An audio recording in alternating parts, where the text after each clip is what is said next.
2 de noviembre. La noche es larga, pero esperada. Es la noche más iluminada, repleta de aquel reflejo que emana de las velas. Los campos santos se llenan de flores. Ellas reflejan el recuerdo, el amor, la memoria. Se encienden todas aquellas luces sobre las fotos que reviven nuestra memoria. Es aquella noche en que la vida y la muerte se unen para festejarse como una sola. Es la noche donde todas aquellas almas vienen del más allá a recordarnos su esencia, para que sepan que mientras nosotros vivamos, ellos no serán olvidados. Reviviendo las memorias que en vida nos dejaron, es la noche donde la muerte no nos da miedo, solo trae recuerdos de todos aquellos a quien decidió arrancarnos, llevándonos al otro plano e inmortalizarlos, dejándonos esa herida, ese dolor que solo conoces con la muerte, reiterándonos que breve y corta es nuestra existencia. No solo es irnos de este plano terrenal, sino es trascender y perpetuar. Hoy tenemos ofrendas, hoy tenemos fiesta, porque hoy vienen todos aquellos a quien queremos volver a reencontrar. Hoy te celebro, porque me demostraste que la muerte nos enseña acerca del amor y el corazón, que aunque no estén físicamente, para nosotros ellos viven eternamente. Hoy es 2 de noviembre, Día de Muertos. Hoy nos toca recibir a nuestros muertos. Tenebrosos y místicos saludos. Te invitamos al lugar exclusivo donde el terror, ocultismo, magia, teorías conspirativas e inclusive tus pesadillas serán el combustible de nuestra llamarada. Crucemos ese portal místico para que juntos conozcamos historias increíbles de hechos que al parecer hasta el día de hoy no tienen una respuesta. Permitan que nosotras, Cel y yo, les abramos las puertas de Misteria. ¡Yeah! Sobrevivimos a esto. ¡Qué pex! Yo no quiero hacer speech nunca más en mi vida. Renuncio a esto. ¡Qué nervio! No me salió, qué vergüenza. Basta ya, qué nervio, de verdad. Perdóname, Selma, por cajetearla. Usurpadora. Usurpar Somos tu unas lugar. usurpadoras. Alguien ocupa mi lugar.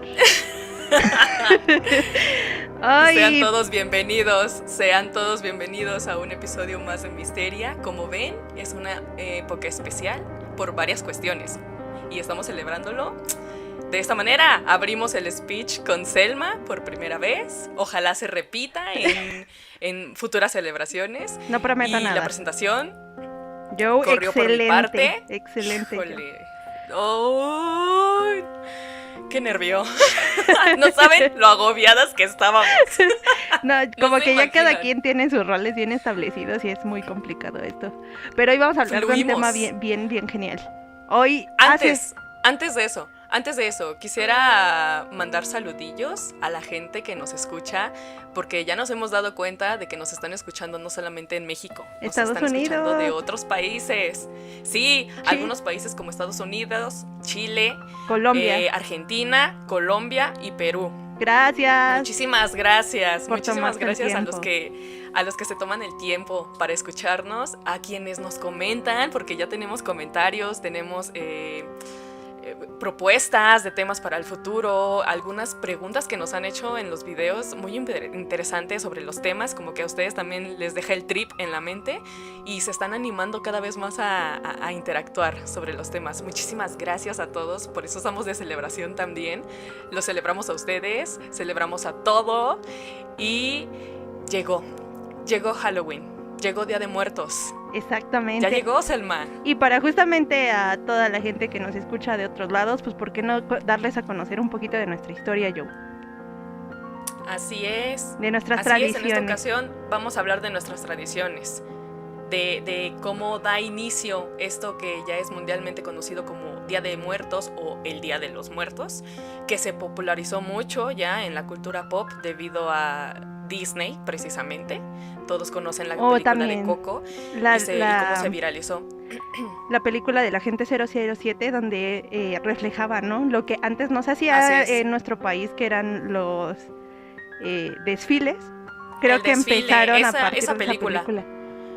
Esa película fue un parteaguas, fue un punto decisivo de un antes y un después en la historia de México, porque, si no lo saben, a partir del estreno de esa película se han llevado a cabo anualmente, a excepción por la pandemia, desfiles del Día de Muerto, del Día de los Muertos, el Día de los Muertos, en donde están ocupando muchos de los calaveritas gigantes Catrina. que ocupaban en la película, las Catrinas, bueno sí, las cabezas, los esqueletos, y con el paso del tiempo se fueron añadiendo más artistas, cantantes, bailarines, músicos, y esta celebración, este desfile, cada año se va haciendo cada vez más grande. Entonces, estamos de celebración. Exactamente. Estamos de celebración. Y digo, el desfile, como dice Joe, es algo ahorita que se ha popularizado, pero no dejemos de lado que realmente esta tradición ya tiene una larga trascendencia, ¿no? Y que en varios estados de la República se festeja de diferente manera. Es una de las tradiciones más bonitas en nuestro país porque nosotros no le tenemos miedo a la muerte. Nosotros festejamos la muerte. ¿Por qué? Porque es una vida después de. Es una segunda Recordamos. Es una segunda oportunidad y sobre todo la oportunidad de recordar a quienes ya se han ido. Para los mexicanos, ni siquiera la muerte es capaz de separarnos ni de terminar el amor que sentimos por nuestros familiares.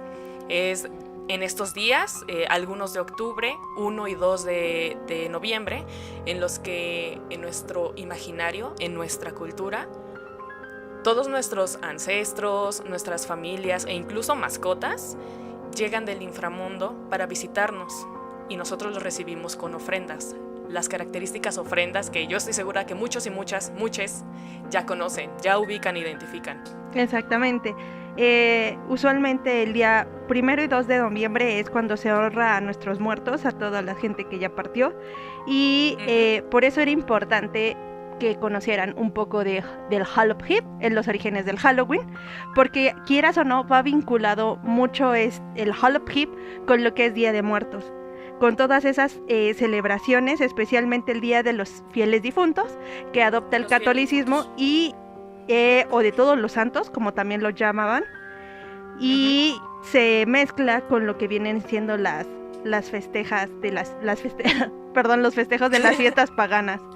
Entonces ahí surge mucho de lo que tiene que ver con el Día de Muertos. Y algo muy parecido ocurrió en México también, porque así como en otros países las culturas paganas hacían sus propias celebraciones para recordar a los difuntos o para estar en familia o celebrar el cambio de las estaciones y de las cosechas, también en México nuestros antepasados tenían su manera de festejar y de recordar a los suyos. Exacto. Y sus creencias, mitos y leyendas acerca de lo que ocurría una vez que un familiar, un hombre, un guerrero o una mujer perdían la vida. Fue a raíz de la llegada de las religiones judio-cristianas en donde se les da un giro a conveniencia de todas estas personas y se convierte en la fiesta de todos los difuntos, en el día de los santos, de los santos difuntos. Ellos nombran, pero siempre, al menos, respetando en este caso, en Halloween vimos que cambiaron las fechas, convenientemente las estuvieron moviendo, y aquí en México sí corresponden más o menos al tipo de celebración que los ancestros hacían, aunque ellos fijamente fijaron una fecha, 1 y 2 para celebrar, así como allá en Estados Unidos celebraban el 31 porque dijeron el 31 lo vamos a poner. Entonces coincide al menos que en la cultura de estadounidense y mexicana están pues a la par, ¿saben? Y sobre todo se traslapan porque aquí en México desde el 28 o 27, yo aquí tengo los datos, se celebran según quién haya muerto en qué condición. Exactamente. En las ofrendas y en este Día de Muertos. No sé si quieras hablar un poquito de eso, Selma, o me salto a esa información. Si quieres, sáltate para que yo me pase a directamente las culturas prehispánicas. ¿Te late? Bueno, entonces... Dale. Ok. Empezamos el 27 de octubre, en donde se celebran a las mascotas. Las mascotitas que se han ido, que se han adelantado, regresan del más allá, visitan los hogares y, claro, si es perro, gato, perico, lo que haya sido, en la ofrenda se les deja no solamente la fotografía, sino el tipo de alimento que se les corresponde, además de agua. El agua es un elemento muy importante de las ofrendas. El 28 se recibe a las personas que mueren en accidentes de formas repentinas, violentas, entonces son muchas veces ánimas que están solas, vagando por decirlo así. Muchas veces se les coloca una veladora y también una flor blanca, como luto. El 29 de octubre se dedica a quienes mueren ahogados. Son quienes regresan a visitar a las ofrendas. El 30 de octubre, igual las veladoras y las flores son en tributo a las almas olvidadas, que ya no tienen familia que las recuerden, que pongan fotografías en las ofrendas, o que ya murieron todos los familiares y no hay quien vele por ellos, o que simplemente fueron olvidadas. Ya no celebran nada. Esas almas en pena son quienes. Así que si van a poner su ofrenda, almas olvidadas. Nunca olviden una veladora para todas aquellas almas. Una veladora blanca y un vaso, exactamente. Para esas almas que pues tocó transitar ahí por cerca de tu casa y pues al menos te encontró un descanso y donde beber y comer algo. El 31 de octubre es para los más pequeñitos, son los niños que están en el limbo, es decir, en las creencias católicas, quienes no han sido bautizados o que nunca nacieron, abortos, tipo de esas cuestiones. El 1 de noviembre se dedica a las personas que fallecieron infantes, es decir, estos niños sí fueron bautizados y murieron en edades tempranas, preadolescentes, por decirlo así. Y el 2 de noviembre es para todos los difuntos, el resto del mundo, el que se queda afuera de todas estas características, cuando ya son adolescentes o adultos, ancianos. Entonces ahí es donde entran nuestros abuelitos, bisabuelos, tatarabuelos y todo el árbol familiar. Entonces ya sabemos que desde el 27 hasta el 2 de noviembre es cuando las ofrendas ya están en las casas, según quien ponga la ofrenda para qué persona, esperando por esos familiares, mascotas, niños, mujeres que tienen que volver del inframundo, del cielo o de lo que sea la creencia de la familia a la ofrenda. Pero si nos vamos a culturas prehispánicas, que es el tema al que vamos a entrar en unos momentos, también tenían sus creencias de según quién, dependiendo la muerte, le tocaba ir a un lugar distinto. Sí, exactamente. Entonces, como lo ven, al final es un ritual muy largo. Usualmente se festeja 1 y 2 de noviembre, pero si nos metemos a la cultura general, pues nos podemos ver que va desde fechas anteriores, que tiene un simbolismo y un día especial para cada situación o aspecto, como ya se los platicó Joe. No voy a indagar en tantas culturas, únicamente vamos a hablar en 2 para dar como un conocimiento a gran amplitud, porque es un tema que yo creo que en un episodio no nos cabe acerca de hablar de Día de Muertos. Realmente representa mucho de nuestro país, pero también de dónde viene.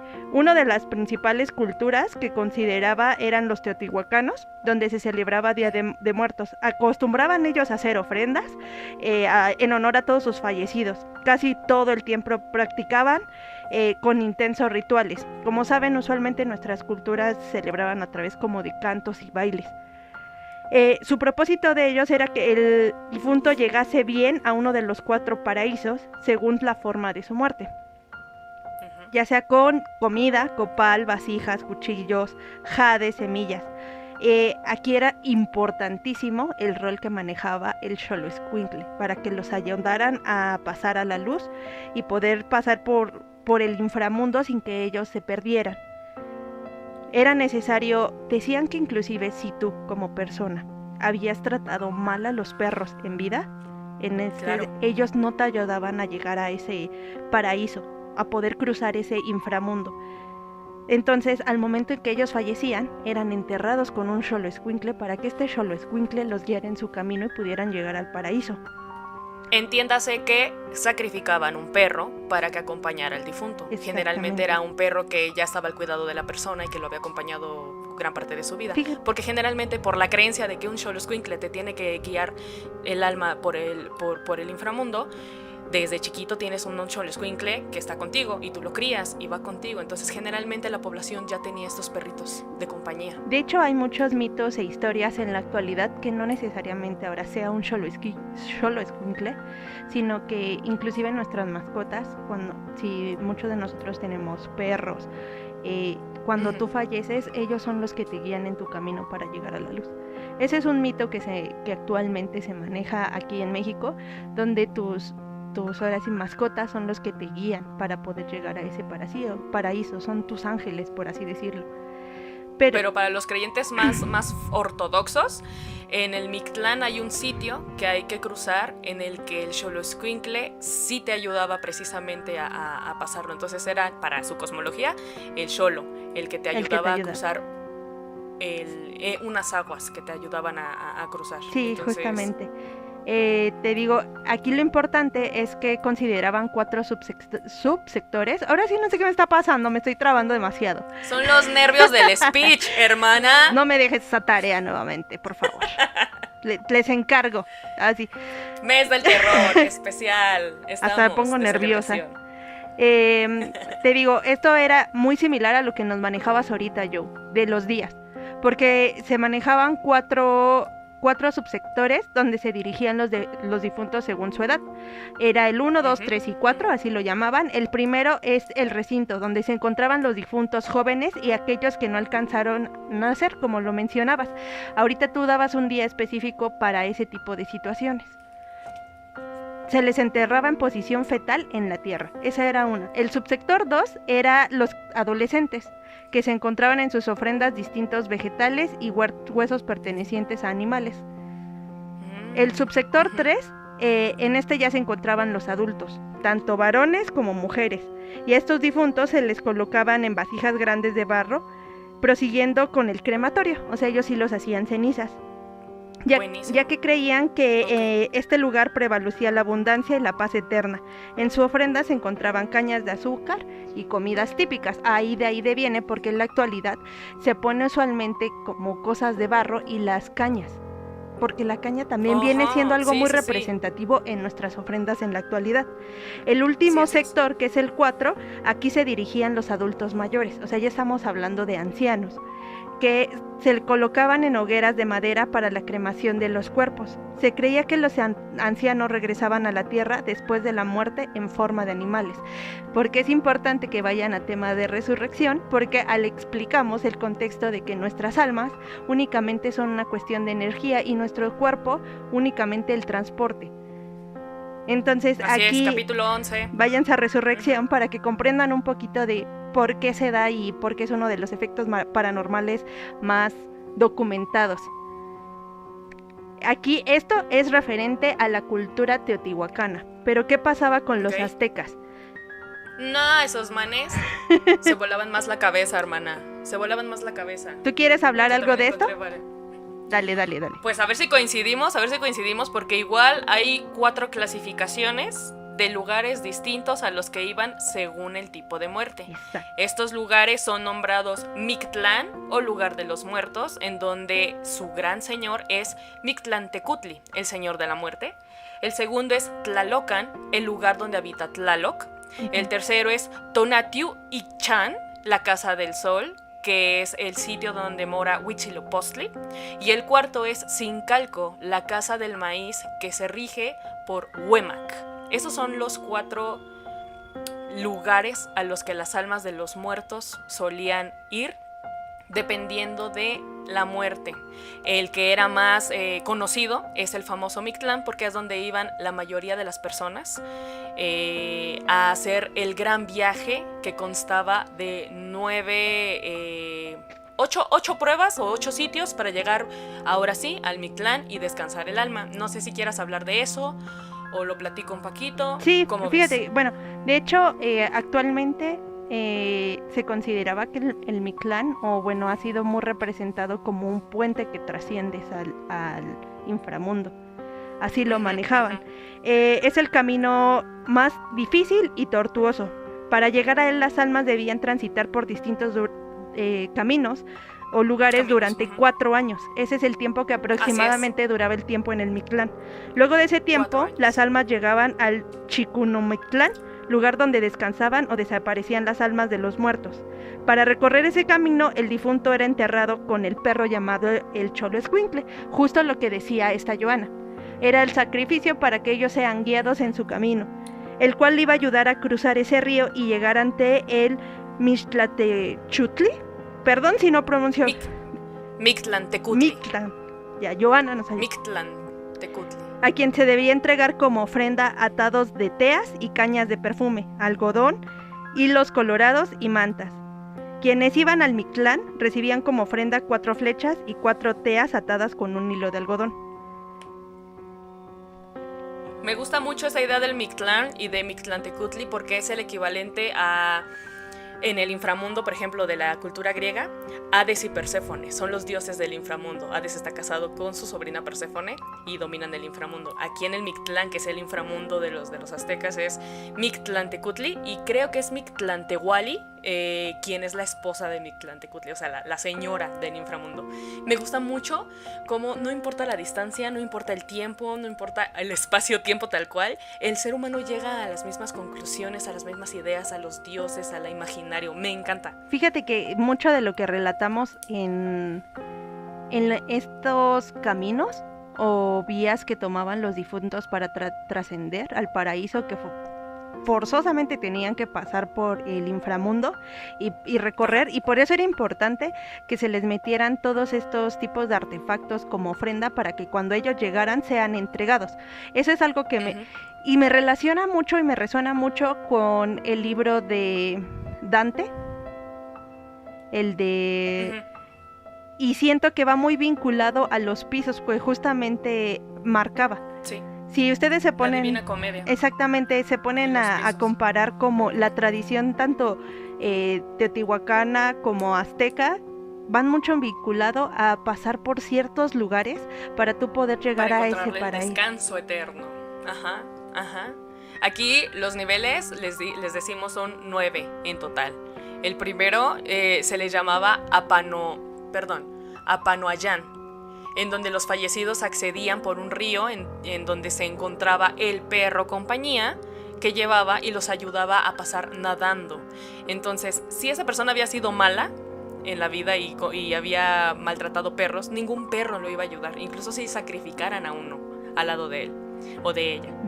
Ningún perro lo iba a ayudar a cruzar el río. Y ahí te atoras y te quedas como alma en pena, porque tienes que pasar los niveles para llegar a tu descanso eterno. Algo Pero si como tu fiel amigo sí te ayudaba... ¿Perdón, cómo? Algo así como el limbo. Como el limbo, exactamente. Pero si tu perro guía accedía a llevarte, nadando juntos llegaban a la siguiente etapa, que es el Tepeme Monamictia, que es el lugar en donde se encuentran dos montañas que chocan siempre entre sí, una contra la otra.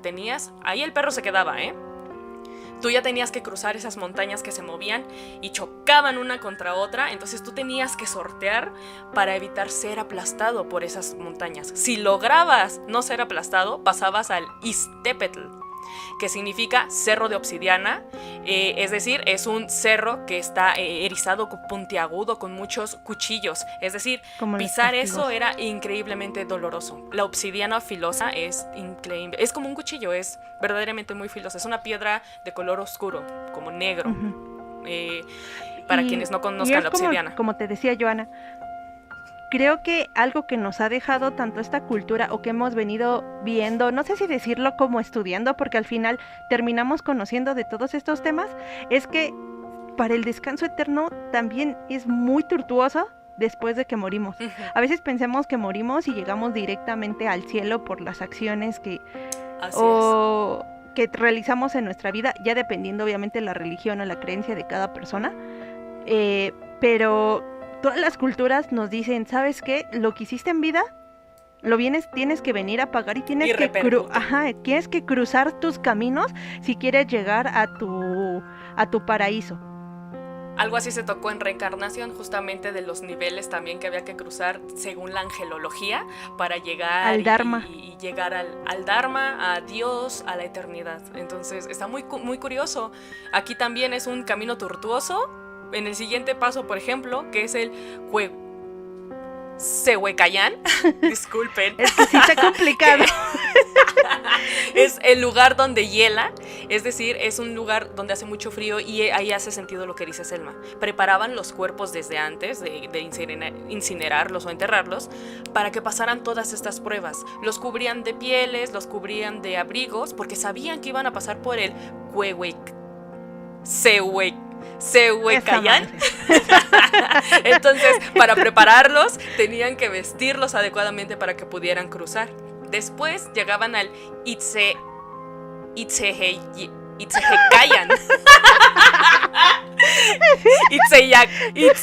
Itzecayán, algo así. Repasen antes de grabar. Ya no me vuelvo a burlar de mi inglés. Aquí nos vamos a hacer bilingües. En este sitio es el sitio donde sopla el viento de obsidiana. Es decir, ya no solamente tenías que pasar obsidiana en tus piececitos, sino que el viento también te corta como la obsidiana. Tenías que estar triplemente bien abrigado para poder sortear esos terrores. Seguía el Teocoilehualoyan. Ya pusimos nerviosa a Joana. Es mi karma. Espacio donde aparece un jaguar y devora el corazón del difunto. Entonces, no bastaba con lo anterior, ahora hay que salvarse del jaguar. Hay que sortear a ese jaguar. Recordemos que el jaguar, para las personas precolombinas, es un ser muy importante. Es uno de los depredadores más importantes, y tan así que, por ejemplo, en las culturas prehispánicas, los guerreros adoptaban el nombre de guerrero jaguar o guerrero águila, dependiendo de la élite a la que pertenecían. El siguiente era el Apanhuiayo. ¿Por qué te tapas la boca? Parece que está rapeando ahí. Uy, ya. Este era un lago de agua negra en donde se encontraba una lagartija llamada Xochitonatl, la cual intentaba detener el paso del difunto. Ahora, no bastaba con el jaguar, hay que lidiar con una lagartija gigante. Una vez que lograbas derrotar a la lagartija o salirte con la tuya sin matarla, llegabas al Chiconahuapan, que es un sitio, ya el previo para llegar al Mictlán. Es decir, llegas a la orilla de un río. Una vez que llegas a ese sitio donde ya todo está más en calma, el alma ingresa al destino, que es el Mictlán, que también se puede traducir como lugar donde descansan las almas. ¿Cómo decías? ¿Qué nombre dijiste también, Selma, que se le llamaba a este espacio ya final? ¿Nombraste un...? ¿El Dharma? No. Ahorita en tu información, en vez de llamarlo Mictlán, lo llamaste de una manera súper... Me encantó cómo lo dijiste, pero no me lo aprendí. Le diste un nombre bien bonito. Al Chikunamictlán, que es el lugar donde descansan o desaparecen las almas de los muertos. O sea, ya te cuenta que es cuando tú ya llegas al Dharma. O sea, ya es tu punto como donde tú decides. Bueno, no sé si puedo decirlo como decidir, porque si lo vimos en temas anteriores, ya llega un punto donde tú como ser decides si querías regresar o no querías regresar a este mundo. Justamente en estas culturas, como lo decían, las personas que eran de la tercera edad o abuelos, ya ellos reencarnaban directamente en animales. Por eso aquí cuando hablan del Chikunamictlán, dicen que desaparecen o descansan. Entonces, o ya llegas a tu punto de paraíso o dharma, o directamente pasas a la reencarnación, por lo cual desaparece tu alma, porque tomas el vínculo de otro cuerpo. Si ustedes llegaron a ver la película de Coco, y ahí vamos a fricarle un poco porque yo soy la friki de Disney. No soy tan friki, pero ahí vamos. No sé si recuerdan una escena en la que llega Héctor a la casa de Chicharrón. Chicharrón es este señor que no tenía un fémur y Héctor le dice que si por favor le presta la guitarra porque la ocupa para Miguel, bla bla bla, ¿no? Al final de una canción que Chicharrón le pide a Héctor que cante para él, Héctor desaparece y le dice que... Héctor le explica a su nieto, que no sabe en ese momento que es su nieto. Spoiler, sorry si no han visto la película, por favor ya véanla, ya se están tardando. Le dice que a eso se le llama la muerte final. Yo no sé dentro de esta cultura dónde vendría. Tal vez eso ya llegar al Dharma, llegar al no sé qué, llegar a el momento en el que tu alma desaparece, o en el que ya te transformas, o reencarnas, o dependiendo de lo que uno piense. Chicharrón desaparece del inframundo o del mundo de los muertos para irse a quién sabe dónde. Entonces, imagínense esa escena donde Chicharrón se desvanece y su cuerpo ya no está. Algo así podría ocurrir en el Mictlán. Algo así, tu alma descansa, se va, se desvanece. Justo como de lo que describe Selma. De por sí, como lo vemos, las culturas, tanto prehispánicas como las culturas tradicionales, como todas las, creo que en general, hasta en las religiones, tienes que pasar por ciertos procesos para llegar a ese punto declive total de descanso. Como tal, se hablan de niveles, como lo decíamos, tanto en la Divina Comedia, como en las culturas prehispánicas, como en la religión católica, como en el cristianismo. Todo lleva a un proceso. Entonces, realmente las acciones que realizas, se supone que en tu plano terrenal, tienen una consecuencia que trasciende a a lo inmortal, por así decirlo, o en tu plano Sí. ya en un plano más amplio, por así, espiritual, en el cual debes de cumplir con ciertas características, tiempos, porque incluso nos hablaban de tiempos, o sea, no estamos hablando de, bueno, morimos inmediatamente, nuestras almas descansan, incluso se les denomina que llegaban, creo que 4 meses, en los que tú tenías tiempo para poder tener como ese lapso para tú recorrer tus vías y tus pisos, por así decirlo. A pesar de que las culturas actualmente ya se urbanizó un poquito más, todo tiene un simbolismo. Tenemos en México lo que se le conoce como la ofrenda y es súper representativa porque es la que se le deja a nuestros fieles difuntos para que cuando ellos vengan se alimenten de todas esas cosas de las cuales les gustaban o apetecían. Más sin en cambio, la ofrenda representa 7 niveles también, los cuales tienen un significado y tienen que conformarse con diferentes elementos. No sé, al respecto, pues sí tiene que... El altar de Día de Muertos usualmente se utilizan materiales que tienen como significado, uno, las calaveras de dulce, que tienen escrito el nombre del fiel difunto. Del difunto, sí. Y el pan de muerto, que es un tipo de pan de dulce que se ondean de diferentes figuras. Y... Que ojo, no está hecho con cenizas de muerto, porque yo no sé si les ha llegado ese TikTok en el que dice que el pan de muerto está hecho con cenizas de muerte. Gente de Latinoamérica, Estados Unidos, España, que nos están escuchando. El pan de muerto no está hecho de muertos. No está hecho de muertos, azúcar, de cenizas. Es azúcar. Es solo azúcar y harina. Un poco Relájense. de anís. Creo que, fíjate que tengo una familiar que me platicaba mucho que cuando ella estuvo en Europa con sus amigos, su familia les llevó las calaveras. Las tradicionales calaveras de azúcar con el nombre. Sí. Entonces sus amigos de Europa se espantaron muchísimo porque dijeron, ¿qué es esto? Así como brujería, no sé. Un cráneo reducido, sí, ¿no? O sea, no, ¿por qué metas una figura, un cráneo con mi nombre, ¿no? En México nosotros usualmente los ponemos en nuestra ofrenda y es representativo. Pueden ser la de nuestros familiares fallecidos, inclusive pueden ser nuestros nombres. Sí, la nuestra. Entonces nosotros como tal no vemos a la muerte con miedo, nosotros la vemos como únicamente un amigo de algo que va a suceder, porque eso es algo que tenemos definido todos, que nos va a ocurrir, en qué momento no sabemos, pero el cual nos va a llegar. Y entonces lo que nosotros hacemos es darle la bienvenida a todas esas personas que ya trascendieron, para que vengan por lo menos ese día a compartir con nosotros los alimentos y cosas que ellos disfrutaban. Por eso es importante, como lo decía en el speech, ellos no mueren mientras nosotros los sigamos recordando y se van a mantener vivos. Que ojo, eso no significa que en la muerte de un familiar, amigo o conocido no nos duela, no lloremos, no nos dé miedo la soledad, que no vamos a volver a verlo. Somos humanos, ¿no? O sea, los mexicanos sentimos el mismo miedo, terror y desesperanza que todo el mundo. Sin embargo, una vez que se pasa el duelo y que vienen los festejos de Día de Muertos, a la mayoría, no digo que a todos, nos gusta poner la ofrenda por todas estas cosas que dice Selma, recordarlos, saber que no se han ido, estar siempre con nosotros, siempre. Recuerden lo de Coco, a nadie muere si tú lo sigues recordando. Entonces es eso, es una vez que pasas el duelo, recordarlos con cariño, con amor, con verbena y darles todo lo que querían, todo lo que les gustaba en la ofrenda. Nada más para terminar lo de los 4 puntos aztecas, Mictlán era el primero, ahí es donde iban todas las almas en general.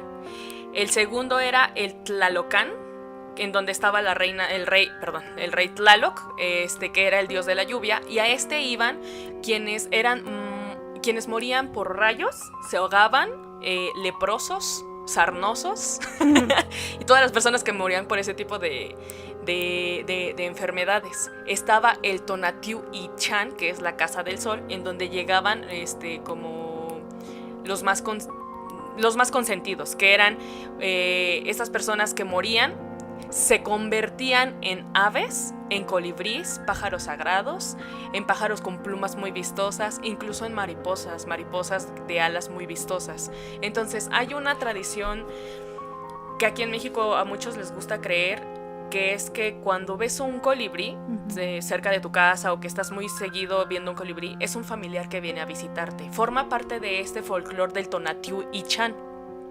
que es la Casa del Sol.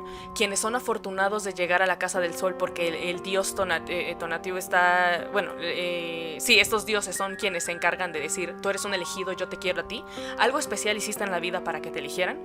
Tú te conviertes en un ser divino, al menos aquí como en la tierra, y te le presentas a tus familiares en forma de colibríes. Entonces ellos decían, cada que ve un colibrí, en su mayoría colibríes, pero había mariposas, en fin, pájaros, es que ese familiar te estaba visitando y te sentías dichoso, se sentían dichosos porque habían sido elegidos para llegar a la Casa del Sol. Incluso dicen que cuando se te aparece el colibrí es como el manifiesto de decirte de esa persona que está bien, que está descansando. Ah, exactamente. Es mucho de ese mensaje. Ajá, exacto, ese mensaje de que están bien, estoy bien, mírame, no te preocupes. Es como un sentimiento muy bonito, de que te están avisando de que no te preocupes, ya no llores, estoy aquí.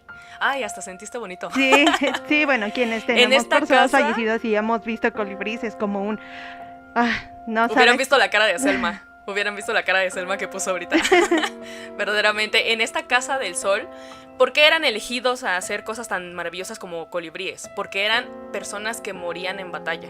Eran personas que habían hecho cosas extraordinarias, como guerreros que habían muerto en la guerra, en campos de batalla. Ahí es donde morían y los elegían los dioses. También cuando hacían sacrificios gladiatorios, es decir, cuando eras ofrendado a algún dios, tu alma era directamente para la Casa del Sol. Te convertías en colibríes. Cuando eras echado al fuego en sacrificio, cuando te atravesaban por flechas o espinas, e incluso muchas veces, y sí se cuenta, que las mujeres embarazadas que mueren en el parto son consideradas como guerreras. Así que ellas van directitas a la Casa del Sol y se presentan en formas maravillosas como colibríes, pájaros, incluso mariposas. Entonces todas ellas son considerados guerreros y por eso la Casa del Sol los elige a volver a la tierra en forma de estos maravillosos animales. La última casa es el último lugar es el Sincalco, en donde van los bienaventurados y los amados por los dioses, es decir, los niños que mueren en su tierna niñez. Son las criaturas más inofensivas y las más preciosas para los dioses. A un lado de los guerreros están las preciosas criaturas que son los niños, las criaturas que mueren en su infancia, ya sea en el parto, en edades tempranas o casi en la adolescencia. Entonces, esos son los 4 lugares. A todos los demás, a toda la bola de acarreados que no nos tocarán todos los demás, nos tocará enfrentarnos en el Mictlán y luchar por ese lugar al paraíso contra la lagartija y contra el jaguar. Y por favor, perrito, nada conmigo, ¿sabes? Suficiente con lo que vivimos en este infierno llamado tierra. Nos toca luchar porque yo tengo una teoría. Pocos son los elegidos por los dioses. Yo tengo una teoría de que aquí es como parte del cielo y el infierno, porque aquí vives como muchas cosas de tu karma, como que puedes experimentar tanto el amor como el dolor. Entonces, siento que muchas veces en nuestro plano terrenal estamos como pagando todos esos niveles o todas esas cuestiones en vida, hasta que mueres es como trasciendes. No lo sé, a veces yo lo he visto de esa manera. Sí, yo también he escuchado eso, que dicen que que no hay infierno, tu infierno es el infierno está en la tierra, ¿no? Aquí se te juzga, aquí gozas, aquí lloras y aquí todo. Sí, he escuchado. Yo quizá yo amo más como un tipo yin yang, porque tanto hay cosas buenas como cosas malas, y tienes la capacidad de decidir qué camino tomar, si el bueno o el malo, en la oscuridad o la luz. Entonces, para mí siento que muchas de tus acciones repercuten para cuando tú mueres puedas trascender. Y siento que mucho de eso se vive en tierra. Pero pues obviamente solamente son teorías que no tienen como comprobación. Ahora, las vamos a comprobar cuando nos toque. Ahí sabremos de qué lado más la iguana. Ahí encontraremos. Ya. ¿A qué lugar les gustaría ir una vez que mueran? ¿Al Mictlán? ¿A la Casa del Sol? ¿A los estratos que te dan los ángeles para llegar a un Dharma? ¿Qué imaginarios, qué escenario ¿cuál es tu escenario ideal, Joe? ¿Cuál sería el escenario? El mío, está bien difícil. Es que imagínate un viajezote en el Mictlán. ¿Qué tal si me quedo atorada y para siempre ahí? No me arriesgo. No he sido mala con los animales, pero tampoco estoy tan segura de poder contra una lagartija gigante, ¿estás de acuerdo? O sea, ¿quién pudiera? No lo sé. ¿El tuyo cuál sería? A mí me gustaría volver en forma de colibrí, tal vez. No sé. Tal vez. Fíjate, hablábamos en otros temas, yo siento que esto va muy vinculado, este tema va muy vinculado a la reencarnación.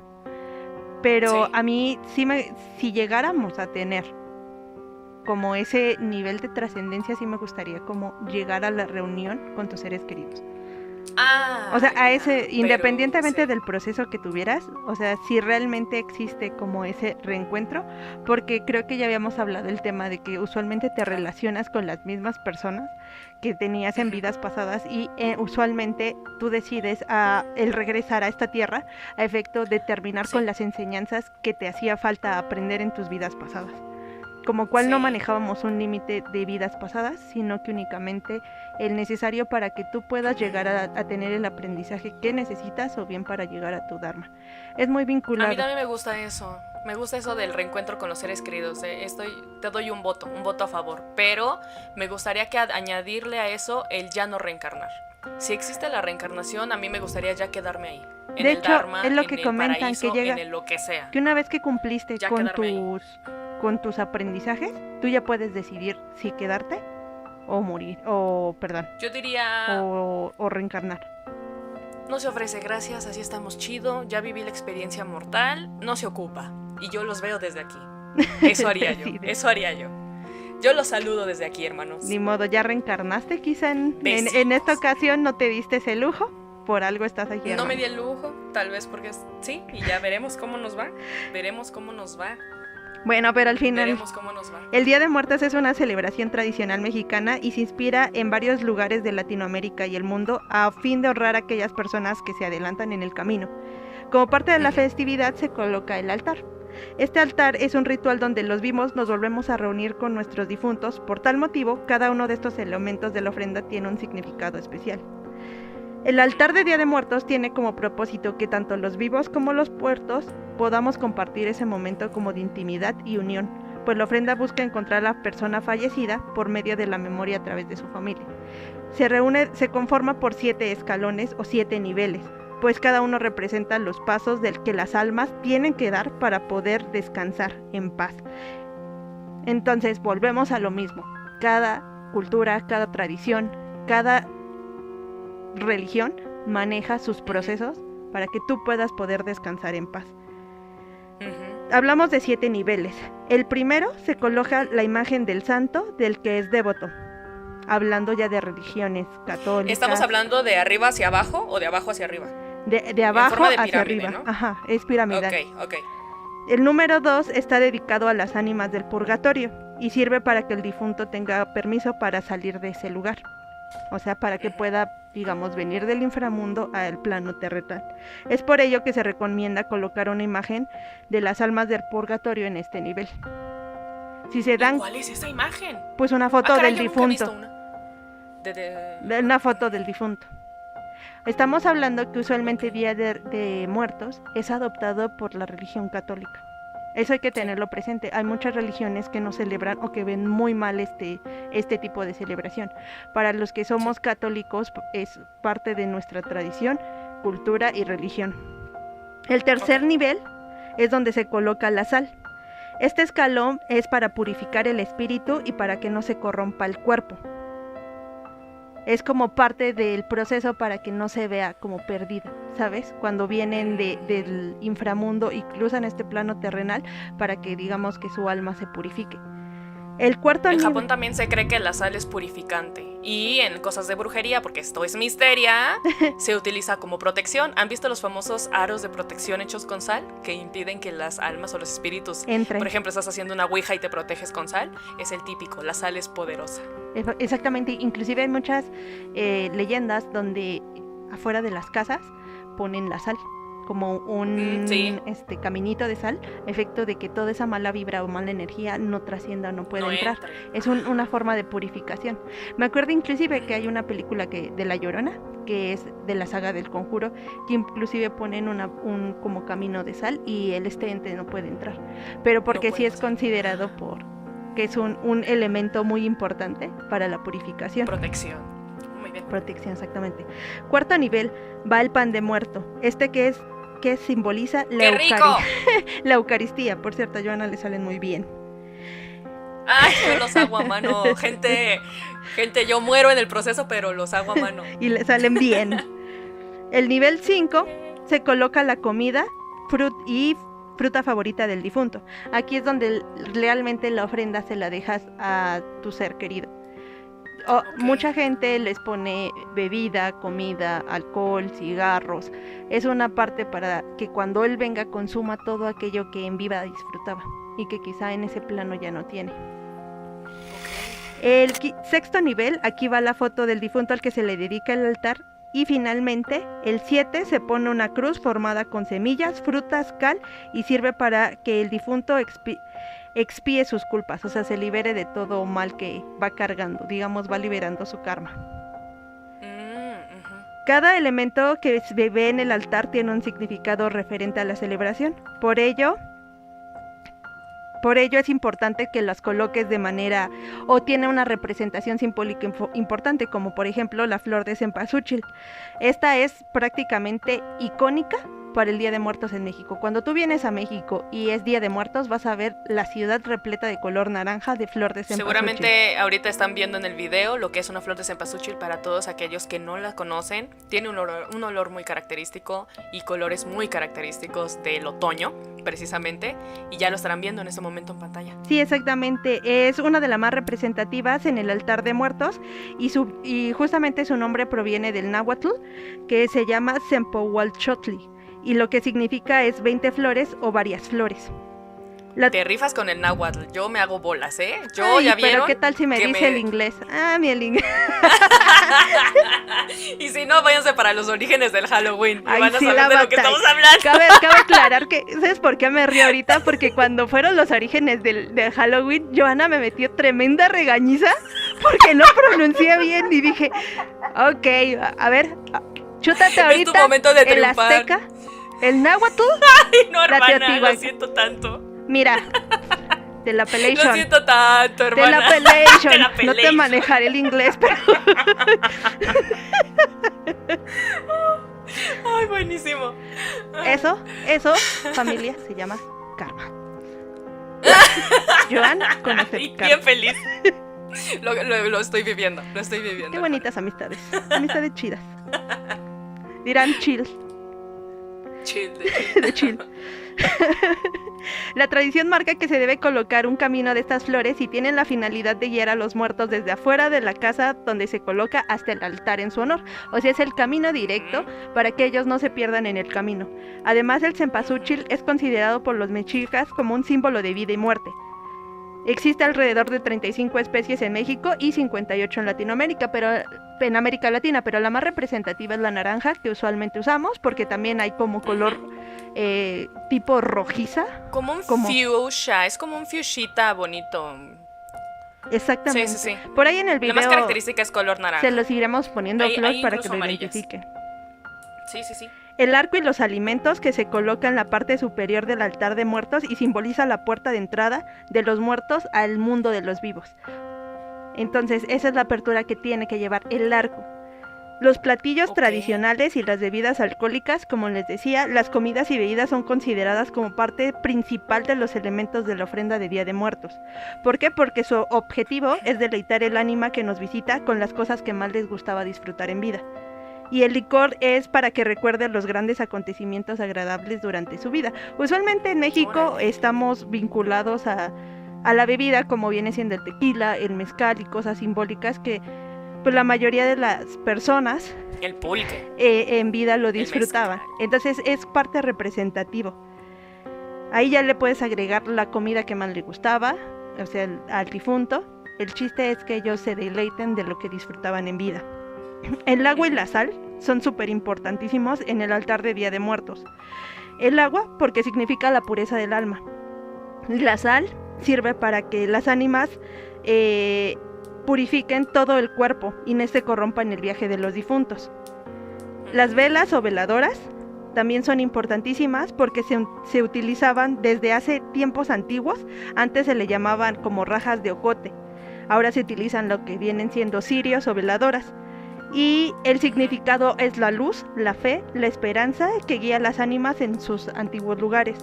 La cantidad de velas depende ahora sí de cada hogar o cada familia. El chiste es alumbrarles el camino mientras ellos vienen trascendiendo. Junto con la flor. Uh-huh. El copal y las flores también tienen un significado, que es su alabanza. Se utiliza para ahuyentar los malos espíritus, y así el alma puede entrar a su casa sin peligro. Muy similar a lo que veíamos en Halloween Heap, que muchas casas adornaban y tapaban su...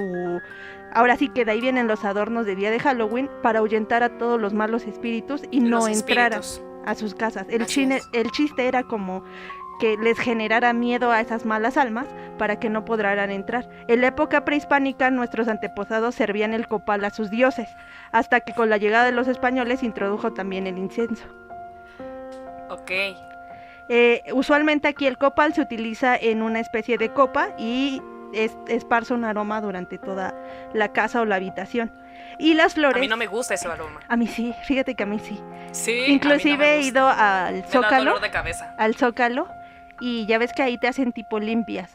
Los bailadores de culturas prehispánicas, quien no ha venido a México, usualmente el Zócalo de la Ciudad de México, existen bailarines y ahí hacen como tipo rituales o limpias y justo utilizan el copal. A mí me encanta el olor del copal. A mí me da dolor de cabecita. Sí, ahora sí que... Pero ok. Y las flores significan la festividad, ya que los colores y aromas celebran la estancia de nuestros difuntos y los ayudan a irse con alegría, en especial a las ánimas de los niños difuntos. Y el pan de muerto, como hablaba Joe, él tiene un rol importante, aunque es simbólico en nuestro país, como dicen, no está hecho de ceniza de muerto ni nada, pero para la Iglesia Católica lo representa como el cuerpo de Cristo. Es uno de los elementos más preciados del altar. Asimismo, para los vivos, el Día de Muertos es la fecha más esperada para deleitarse con este pan. También se utilizan otros panes llamados como golletes, cañas, y que simbolizan los cráneos de los enemigos vencidos, y las varas de caña donde se ensartaban los cuerpos de los enemigos o los empalaban. ¡Wow! Entonces, como verán, tienen cierto simbolismo cada uno de los elementos. Creo que estoy así como bomba de información. Sí.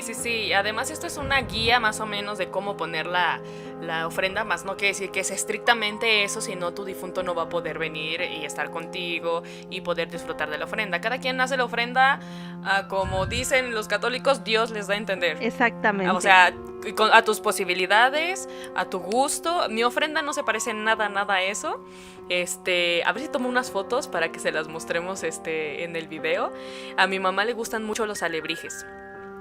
Los alebrijes se cree también que son como guías espirituales. Tal vez no te guían en el Mictlán, pero sí como que son como los guías espirituales de los familiares. Y a mi mamá le gustan mucho los alebrijes y tenemos alebrijes en la ofrenda. A mi mamá le gusta mucho el estilo mexicano, entonces no seguimos esta cosa como muy ortodoxa de 7 niveles y en este orden y así. Exacto. Porque incluso esas ofrendas tienen como un mantel blanco. Tiene que ser totalmente así como blanco y sin color, porque el color ya lo dan las flores, la fruta y todo ello. Y aquí nosotros no hacemos eso. O sea, no sé tú, Selma, en tu casa, no sé si ya pusiste tu ofrenda. Nosotros ya, porque somos unos exagerados. Bueno, yo soy la que la pone, y yo ya empezó octubre y ya me puse a adornar todo. Pues mi ofrenda no representa así como tal los 7 niveles, que se supone que es la ofrenda correcta. Pero sí pongo, por ejemplo, la gran parte de los elementos que se manejan. Sí pongo el agua, sí, claro. Sí pongo la sal, sí pongo las velas, sí pongo las calaveras, pongo los alimentos y comidas, sí pongo el pan de muerto y obviamente las fotos. Las veladoras, y ya las mencioné. Como que todos los elementos principales sí los pongo, aunque no los pongo los niveles, no los pongo escalonadamente, quizá por espacio o quizá por cuestión de que sí es muy laborioso el generar una ofrenda. Y costoso incluso, dependiendo de qué tanto te la vueles ahí adornando. De hecho, puede costar más. Y yo igual, excepto del copal, todo menos el copal. Sí, eso no lo agrego a veces lo ponemos, a veces no lo ponemos, dependiendo si podemos ir a conseguirlo o no, pues ya decidimos si ponemos el copal o no. Pero sí, usualmente todos los elementos que conlleva la ofrenda, sí lo pongo, aunque lo pongo en un nivel o máximo 2. Yo solo en uno, y hay como un techito en el que ponemos los alebrijes. Bueno, ya les estaremos mostrando, espero sí mandarles las fotos para que lo estén viendo ahorita. Sí, igual les pondremos algunas fotos de cómo debe ser según conformado según la religión católica. Los niveles, y para que se den una idea, usualmente en varios estados de la República los ponen así. Ahora también cabe considerar que en varios estados o en los panteones se va y se pone, no se pone en el altar, pero van y adornan la tumba y ponen exactamente la foto de la persona que falleció y le decoran su tumba con flores, con veladoras, e inclusive muchas veces ahí le ponen los alimentos que él degustaba o más disfrutaba. Sí, mucha gente se queda a comer o se queda toda la noche en la tumba celebrando, bebiendo, compartiendo música, hablando, mientras comen ahí. Sí, comen a mucha gente que le da miedo ir a un panteón de noche, déjenme decirles que en estas fechas aquí en México se llenan. Están llenos los y panteones. La gente pasa toda la noche en el panteón. Y se ven preciosos. Ojalá podamos posarles unas imágenes de, por ejemplo, en Michoacán, los panteones michoacanos se alumbran de una manera tan maravillosa. Y yo como jodo con Coco, pero es que de verdad ese es el referente universal para que la gente que no es mexicana nos entienda. Michoacán fue el fuente de donde los Imagineers, o no sé cómo se les llaman a estas personas que hacen las películas, se inspiraran para el panteón en donde ocurre todo lo que pasa en la película de Coco. Esos colores naranjas y tanta flor y tanta vela y esa iluminación cálida viene de este escenario que es real. Esto sí existe en México y les vamos a pasar imágenes de eso. Y yo creo que Coco se queda corto a lo que en realidad representa o lo puedas ver tú en vivo, porque inclusive hay panteones que tienes que cruzar lagos en trajineras para poder llegar a ellos y verlos. En Pátzcuaro, Michoacán, creo, ¿no? Sí, creo que sí es Pátzcuaro. No sé si es ahí. Y justamente cuando llegas es maravilloso el verlo, o sea, es un hecho... Bueno, la gente hace fila para poder entrar al panteón, de tantísima gente que se junta. Vienen extranjeros a tomar foto, a tomar video, a documentar. Las lanchas se llenan de gente que va y viene, y es como una pequeña isla. Y compartir el sentimiento, porque mucha gente, les repito, no le tienen en este momento miedo a la muerte, sino al contrario, sí, es una noche. Están celebrando.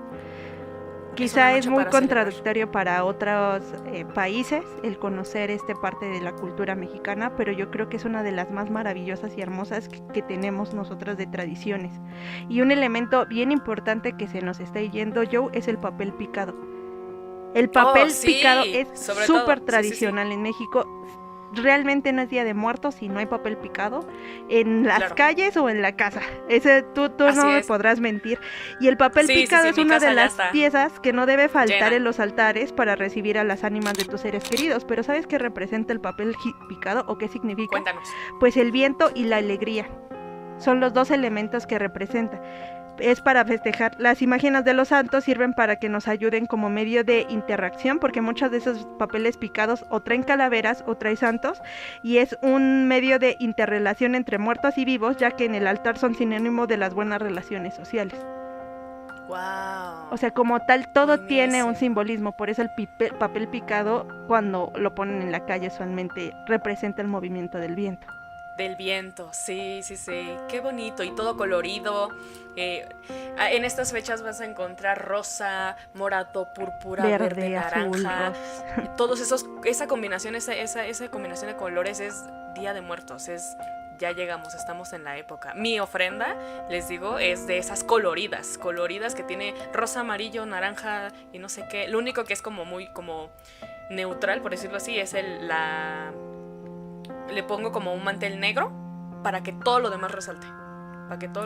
En los colores. La flor, la fruta, el papel picado y todo lo demás. Pues como ves, Joe, así aquí hablamos gran parte de lo que representa Día de Muertos, tanto desde las culturas prehispánicas, nuestra actualidad, la ofrenda, y pues es una forma de nosotros reflejarles un poquito de lo que viene siendo nuestras tradiciones y de lo que es México. Así es. ¿Recuerdan que en el capítulo de los orígenes del Halloween, que es el capítulo en el que se debutó Misteria hace un año, porque cumplimos un año? ¡Yay! ¿Cuántos videos llevamos? ¿Como 14? pero cumplimos 1 año. Eso no quita que cumplimos 1 año. Hace 1 año se estrenó Los orígenes del Halloween, en donde vemos en las culturas paganas el tipo de fantasmas o monstruos típicos de la celebración. Y no solamente ellos, chicos, chicas, chiques, nosotros también tenemos los nuestros, los prehispánicos. Exacto. Y les voy a dar una pequeña muestra. Como en ese entonces les hablé de los monstruos del Halloween, les voy a hablar sobre los monstruos que se hacían presentes en las épocas prehispánicas. Antes de irnos, presten atención a esta información, porque esto es misterio. Esto es misterio. Y si no hay miedo, no es misterio. Si no es miedo, no hay miedo. ¿Qué? Si no hay miedo, no es misterio. Todas se me cuatrapeó todo, ella, se me lengua la traba. Perdón, perdón. Regresamos a los orígenes del Halloween. Hoy me tocó decir la presentación. ¿Saben lo que fue para mí? Eso fue traumático. Yo también me trabé casi todo el inicio de este episodio, pero no importa. Ay, ok. Empezamos con el Xtabay, que es una bella mujer que se aparecía a los hombres debajo de las ceibas. Las ceibas son unos árboles enormes. Esta mujer solía peinar su larga cabellera mientras comenzaba a enamorar a los hombres que cruzaban por ahí. Una vez que los atrae y los tiene bajo su poder, los mata cruelmente, perdiéndolos. Ellos están perdidos de amor, pero no saben que van directito a su muerte. Estos antecedentes de estas leyendas vienen desde los antiguos mayas, o sea, esto ya viene desde épocas muy, muy antiguas. La Xtabay, por si hacen como una relación, no sé si recuerden a Lady Win. Justo todo lo que yo te iba a decir, Halloween. La mujer seductora que atrae a los hombres. Usualmente, si se dan cuenta, o no sé si se han percatado a lo largo de estos episodios, es que usualmente las figuras paranormales o siniestras son iguales, pero con diferente nombre en cada como un país. Arquetipo. Exactamente, el arquetipo es el mismo, pero con diferente nombre dependiendo la localización geográfica. Tú dale, Joe. Me encanta. La siguiente es la mujer del Nahual, y para eso les tengo que contar esta anécdota. Nahual. Ahí les va. La mujer de un curandero empezó a celarlo mucho. Le molestaba que otras mujeres, agradecidas por haber sanado heridas o enfermedades, le regalaran al señor fruta, maíz, verdura o guajolotes en manera de ofrenda y agradecimiento. Creyendo que estas mujeres le iban a quitar a su esposo y su amor, se internó en lo más profundo de la selva, donde realizó una serie de conjuros y pidió ayuda a los espíritus. Estos espíritus acudieron a ella. Entonces la mujer comenzó a convulsionarse, y mientras se convulsionaba, más bien después de convulsionarse, se arrancó la piel hasta que su cuerpo quedó totalmente ensangrentado, y posteriormente se convirtió en jaguar. En esa ocasión, la ocasión en la que se convirtió en un jaguar, mató a una mujer que recientemente había sido curada por su esposo, y a toda su familia, destrozando la vivienda y además matando a sus animales. Los hombres empezaron a cazar a ese jaguar, que era peligroso. Estaban matando a gente del pueblo. Mientras estos los buscaban, la mujer seguía matando a las otras mujeres quienes habían sido curadas por su marido. Su marido empezó a sospechar de su mujer, precisamente, así que la siguió hasta ver en una noche cómo realizaba su transformación. Se quitaba la piel y después se transformaba en jaguar. Esperó a que ella se transformara para vaciar por decir, se quitaba la piel y quedaba como un costal, ¿no? Uh-huh. Era como un forraje. Esa piel humana, lo agarró y lo secó. Supongo que lo ha de haber secado con sal. Muchas veces secas la carne con sal. Entonces, la mujer, al terminar de cometer sus asesinatos de esa noche, regresó al lugar en donde deja la piel para ponérsela nuevamente y como si nada hubiera pasado. Sin embargo, no la encontró. Como no la encontró, regresó a su casa, así, sin piel, ensangrentada, en donde su esposo ya la estaba la estaba esperando para enfrentarla, pero no pudo matarla. Por esa razón se dice que la mujer, después de este siniestro, la mujer huyó, definitivamente, porque no la pudo matar. Uh-huh. La mujer huyó. Y desde entonces, desde épocas prehispánicas, se cuenta que esa mujer habita las tierras cercanas a las selvas, a los montes, en donde las poblaciones son pequeñas, y se aparece a todo aquel que se cruce en su camino. Es tal vez un origen, una leyenda sobre el origen de los nahuales. Ojo ahí, porque el nahual es uno de los fenómenos o siniestros paranormales más representativos en México. Es una de las figuras más representativas en México, la figura del Nahual, como parte de nuestra tradición, y posiblemente aquí estamos viendo uno de sus inicios, de lo que viendo siendo el origen del Nahual. Habrá, yo creo que un episodio que tengamos que dedicárselo a este tema de figuras de representativas Nahual, de entre Nahual y demás entes que se ven en este tipo de en nuestra cultura como tal, o que son representativas de México, porque cada uno conlleva una historia.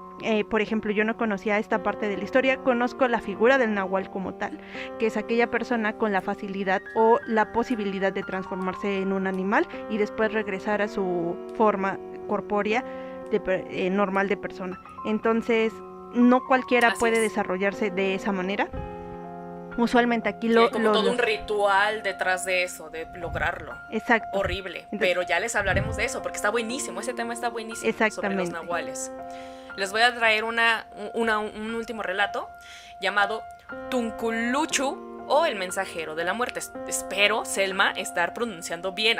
Maestra maya, olmeca, azteca, mesoamericana. Tienen mi visto bueno. Like. Ilumíname. Y like. Antes quiero aclarar que en esta historia se refieren a los nativos mesoamericanos como indios, lo cual es incorrecto. Recuerden que los indios son de India. Aquí simplemente eran nativos, eran personas, culturas endémicas de la región. Sin embargo, las personas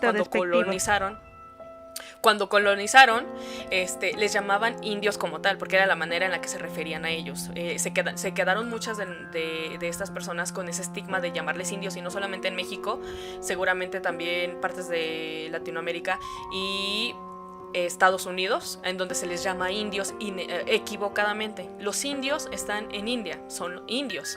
En esta parte del mundo, en el continente americano, tienen sus diferentes nombres, pero para practicidad, debido a que este es un relato de un fraile, se les va a llamar indios, porque así lo describe él. Fray Bernardo de Sahagún relata cómo los indios, al escuchar el canto del tecolote, se ponían muy nerviosos, porque aseguraban que este sonido presagiaba la muerte. Decían, cuando el tecolote canta, el indio muere. Este temor hacia el canto de esta lechuza, búho o tecolote, forma parte de la leyenda del Tunculuchu o tecolote. Se considera el más sabio entre las aves por los demás animales, quienes acudían a pedirle consejo al tecolote o la solución a algún problema. Todo el prestigio de este ser se perdió cuando las aves lo invitaron a una fiesta y se emborrachó. Un hombre que pasaba por ahí empezó a burlarse del tecolote. Entonces muy dolido, decidió vengarse del hombre. Así que extendió rencor hacia toda la humanidad. Buscó una cualidad en sí mismo que le ayudara en su venganza y eligió su olfato. Entonces, todas las noches iba al cementerio para aprender a reconocer el olor de la muerte. Se acercaba a las tumbas, olía, identificaba y resguardaba en la memoria. Así se dio la tarea de anunciar al ser humano su muerte. Ya podía identificar cuando alguien iba a morir. Así que se mantenía cerca de los lugares en donde había gente moribunda o que presagiaba que iba a llegar la muerte, anunciando con su canto la hora fatídica de la muerte.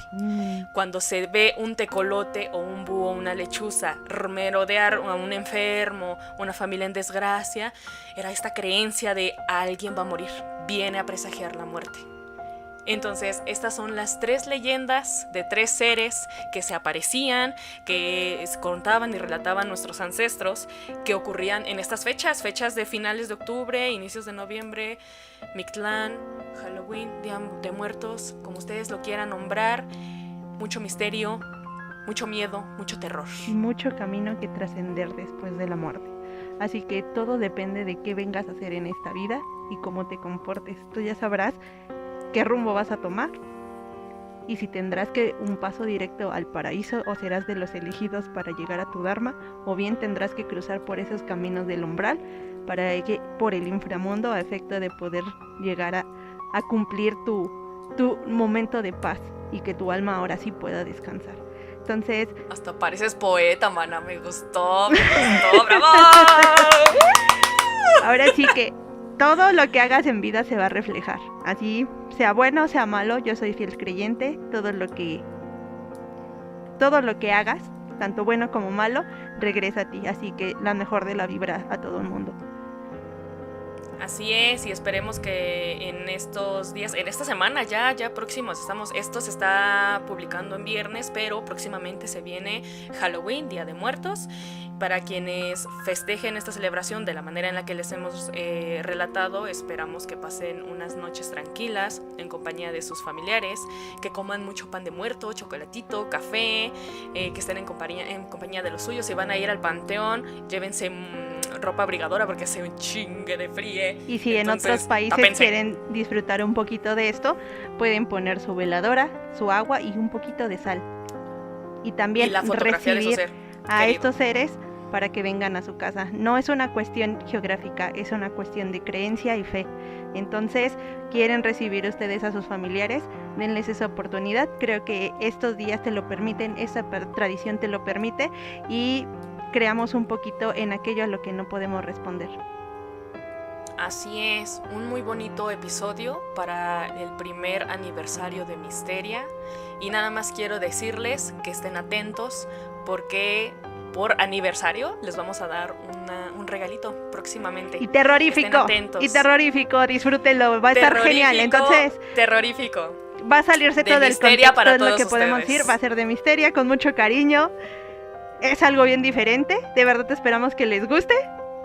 Nosotras solamente estamos aquí para disfrutarlo, Joe. Sabemos que hacemos esto. Y nos gustó mucho. No saben qué sentimiento tan bonito. Nos gustó mucho estar en este episodio, muertas de miedo y de vergüenza, pero celebrando Día de Muertos, celebrando el primer aniversario de Misteria. Y nuestras fechas favoritas. Se viene ya. Recuerden, si van a salir con los niños a pedir calaverita, bueno, tampoco hablamos de eso, pero sí, igual que en Estados Unidos, aquí en México salen los niños a pedir su famoso trick or treat, solo que aquí se le llama calaverita. Entonces, es igual. Entonces, vayan por muchos dulces, coman muchos dulces. Y disfruten esta fiesta. Este Día de Muertos. Los queremos. Bye bye. Cuídense mucho y nos vemos para la sorpresa. Cuídense. Chao. Chao.